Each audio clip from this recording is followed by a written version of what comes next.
اعوذ باللہ من الشیطان الرجیم بسم اللہ الرحمن الرحیم الحمد للہ رب العالمین والصلاة والسلام علی اشرف الانبیاء والمرسلین واہل بیتہ الطیبین الطاہرین المعصومین، اما بعد۔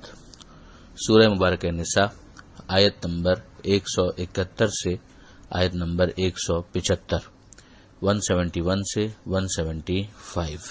بسم اللہ الرحمن الرحیم۔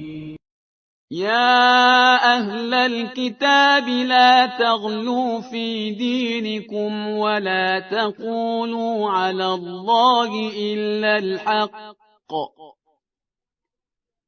انما المسیح عیسی ابن مریم رسول اللہ وکلمته القاها الى مریم وروح منه، فآمنوا بالله ورسله ولا تقولوا ثلاثة، انتهوا خيرا لكم، انما الله اله واحد سبحانه ان يكون له ولد، له ما في السماوات وما في الارض وكفى بالله وكيلا۔ لن يستنكف المسيح أن يكون عبدا لله ولا الملائكة المقربون، ومن يستنكف عن عبادته ويستكبر فسيحشرهم إليه جميعا، فأما الذين آمنوا وعملوا الصالحات فيوفيهم أجورهم ويزيدهم من فضله، وأما الذين استنكفوا واستكبروا فيعذبهم عذابا أليما ولا يجدون لهم من دون الله وليا ولا نصيرا۔ يا أيها الناس قد جاءكم برهان من ربكم وأنزلنا إليكم نورا مبينا، فأما الذين آمنوا بالله واعتصموا به فسيدخلهم في رحمة منه وفضل ويهديهم إليه صراطا مستقيما۔ پہلی آیت جو صفحے پر ہے اس میں پروردگار عالم اہل کتاب کو مخاطب کرتے ہوئے یہ ارشاد فرماتا ہے کہ یا اہل الکتاب لا تغلو فی دینکم، کہ اے اہل کتاب اپنے دین میں غلو سے کام نہ لو۔ یہاں خاص مخاطب کیا گیا ہے عیسائیوں کو۔ غلو کا مطلب ہی یہ ہے کہ کسی کے بارے میں جوش عقیدت کی بنا پر حد سے بڑھ جانا، مخلوق کو خالق کہہ دینا، خدا کہہ دینا، خدا کا بیٹا کہہ دینا، یہ ساری غلو کی مختلف شکلیں ہیں۔ وہ چیزیں جو خدا سے منسوب ہیں اگر وہ نبی کو اس کے حوالے سے منسوب کر دیا جائے تو یہ بھی غلو میں آئے گا۔ تو پروردگار عالم نے یہاں پر خاص طور پر جو ٹرینٹی کا عقیدہ ہے، تثلیث کا عقیدہ ہے، اس کو ہٹ کیا ہے کہ لا تغلو فی دینکم۔ بات تو عمومی ہے کہ اپنے دین میں غلو سے کام نہ لو، اور یہ ایک جنرل ہدایت ہے۔ ولا تقولوا علی اللہ الا الحق، اور اللہ کے بارے میں سچ کے سوا کسی بات کو نہ بیان کرو۔ انما المسیح عیسی ابن مریم رسول اللہ وکلمتہ، مسیح یعنی عیسیٰ علیہ السلام کیا ہیں؟ وہ مریم کے بیٹے ہیں، اللہ کے رسول ہیں اور اللہ کا کلمہ ہے، ورڈ آف گاڈ۔ کلمہ پروردگار ہونے سے مراد یہ ہے کہ جس طرح سے پروردگار عالم نے اپنی قدرت کے اظہار کے لیے کہا کہ وہ جب کسی چیز کا ارادہ کرتا ہے تو کہتا ہے کن فیکون، تو یہ کن یعنی ہو جا اور وہ چیز ہو جاتی ہے. تو یہ کن جو ہے وہ ایک کلمہ ہے، یعنی پروردگار عالم کی قدرت کا ایک اظہار، کہ پروردگار جب کسی چیز کو کرنا چاہتا ہے تو کوئی اس کو روک نہیں سکتا. وہی چیز یہاں پر ہے کہ وہ کلمتہ، یہ گویا پروردگار عالم کے کن کا ایک اظہار ہے. القاها الی مریم وروح منہ، کہ یہ پروردگار عالم نے اپنے کلمے کو القاء کیا یعنی بھیجا مریم کی طرف، اور یہ اللہ کی طرف کی روح ہے. اب یہ روح پروردگار ہونا، حضرت عیسیٰ علیہ السلام کا تو نام بھی روح اللہ ہی تھا، تو روح پروردگار ہونا یہ اس شرف کو بتاتا ہے کہ پروردگار عالم کی نظر میں وہ شخصیت کتنی محترم تھی کہ پروردگار اسے اپنی طرف منسوب کرتا ہے.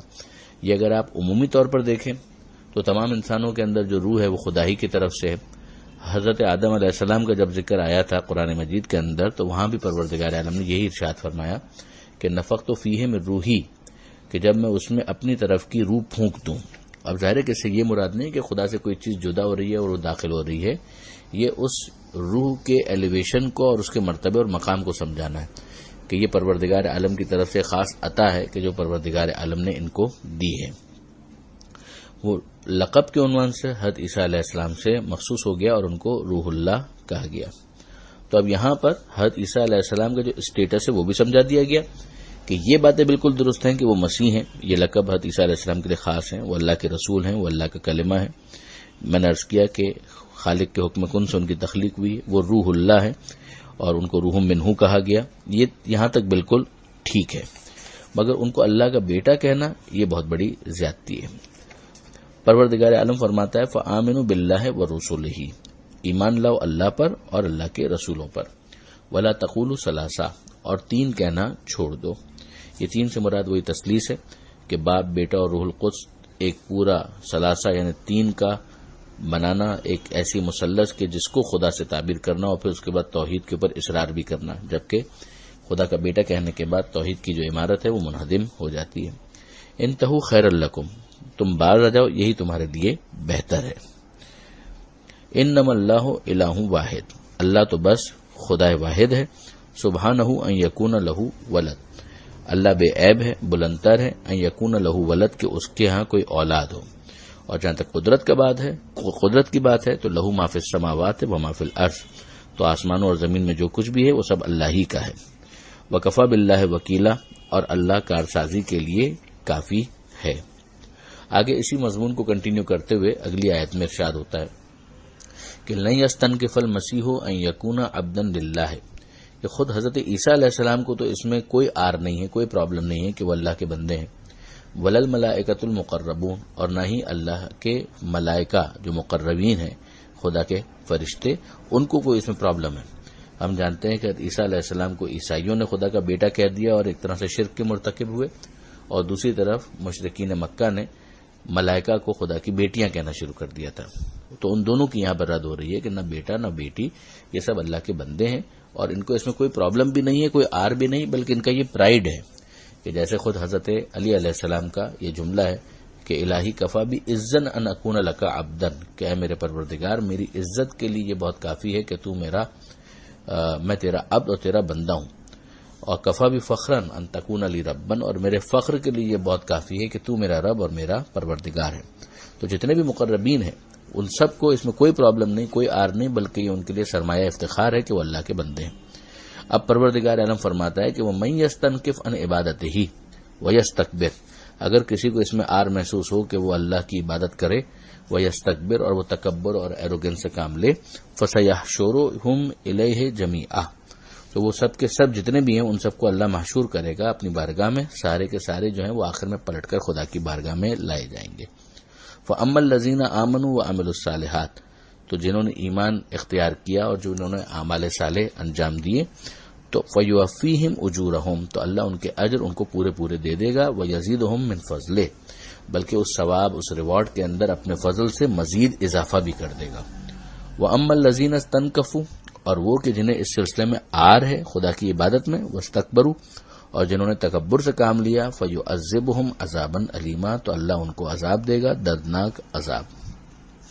وَلَا يَجِدُونَ لَهُم مِّن دُونِ اللَّهِ وَلِيًّا وَلَا نَصِيرًا، اور وہ اپنے لیے اللہ کو چھوڑ کر کوئی سرپرست بھی نہیں پائیں گے اور نہ ہی کوئی مدد کرنے والا پائیں گے۔ یا ایھا الناس، اے انسانوں، ایک مرتبہ پھر تمام انسانوں کو مخاطب کیا گیا۔ قد جاءکم برہان من ربکم، تمہارے پروردگار کی طرف کا کھلا ہوا ثبوت آ گیا ہے۔ برہان یعنی ایک بہت روشن، واضح، کھلی ہوئی دلیل۔ وَأَنزَلْنَا إِلَيْكُمْ نُورًا مُبِينًا، اور ہم نے تمہاری طرف ایک نمایاں روشنی اور نور بھیج دیا ہے۔ یہ پیغمبر اکرم صلی اللہ علیہ وآلہ وسلم کی رسالت پر ایمان لانے کی مؤثر انداز میں دعوت ہے کہ ذرا آنکھیں کھول کر تو دیکھو کہ تجلیاں حق کی کتنی روشن اور دلائل حقانیت کتنے آشکارا ہیں۔ فَأَمَّا الَّذِينَ آمَنُوا بِاللَّهِ وَاعْتَصَمُوا بِهِ، تو جنہوں نے ایمان اختیار کیا اللہ کے ساتھ، وَاعْتَصَمُوا بِهِ، اور مضبوطی سے اس کا دامن تھام لیا۔ کس کا دامن تھام لیا؟ خدا کا دامن تھامنے سے کیا مراد ہے کہ یعنی گویا خود پیغمبر اکرم سے قریب ہو جانا، پیغمبر اکرم کے اوپر جو کتاب نازل ہوئی ہے ان سے قریب ہو جانا، خود جن کو پیغمبر اپنا وارث قرار دیں ان سے قریب ہو جانا، ان سے وابستہ ہو جانا۔ حبل خدا، واعتصموا بحبل اللہ جميعا ولا تفرقوا، یہ بھی ہم تعبیر پیچھے پڑھ چکے ہیں سورہ آل عمران کے اندر۔ تو وہ جو ایمان لائے اللہ پر اور جنہوں نے مضبوطی سے اس کا دامن تھام لیا، فَسَيُدْخِلُهُمْ فِي رَحْمَةٍ مِّنْهُ وَفَضْلٍ، تو وہ انہیں اپنی رحمت اور فضل و کرم میں داخل کرے گا۔ وَيَهْدِيهِمْ إِلَيْهِ صِرَاطًا مُسْتَقِيمًا، اور اپنی طرف پہنچانے والے سیدھے راستے پر لگا دے گا۔ یہ وہی انداز ہے جو ہم سورہ عنکبوت میں انشاءاللہ پڑھیں گے کہ وَالَّذِينَ جَاهَدُوا فِينَا لَنَهْدِيَنَّهُمْ سُبُلَنَا، کہ جو ہماری راہ میں کوشش کرتا ہے ہم یقیناً حتماً لازماً اپنے راستوں کی طرف اس کی ہدایت کر دیتے ہیں۔ یعنی وہ اگر ادھر ادھر کہیں پر بھی بھٹک رہا ہوگا لیکن اگر ہماری طرف کوشش کر رہا ہوگا تو پھر ہم اپنے طرف اسے لے آئیں گے۔ یہ آیت نمبر 175 تک یہ صفحہ مکمل ہوتا ہے۔ اب اس سورہ کی، سورہ نساء کی ایک آخری آیت ہے جو انشاءاللہ اگلے صفحے پر آئے گی، اور اس کے بعد سورہ مائدہ کا آغاز بھی اگلے صفحے پر ہی انشاءاللہ ہو جائے گا۔ پروردگار عالم سے دعا ہے قرآن مجید سمجھنے اور اس پر عمل کرنے کی توفیق عطا فرما، اور وارث قرآن امام زمانہ کے ظہور میں تعجیل فرما۔ وآخر دعوانا ان الحمد للہ رب العالمین، والسلام علیکم ورحمۃ اللہ وبرکاتہ۔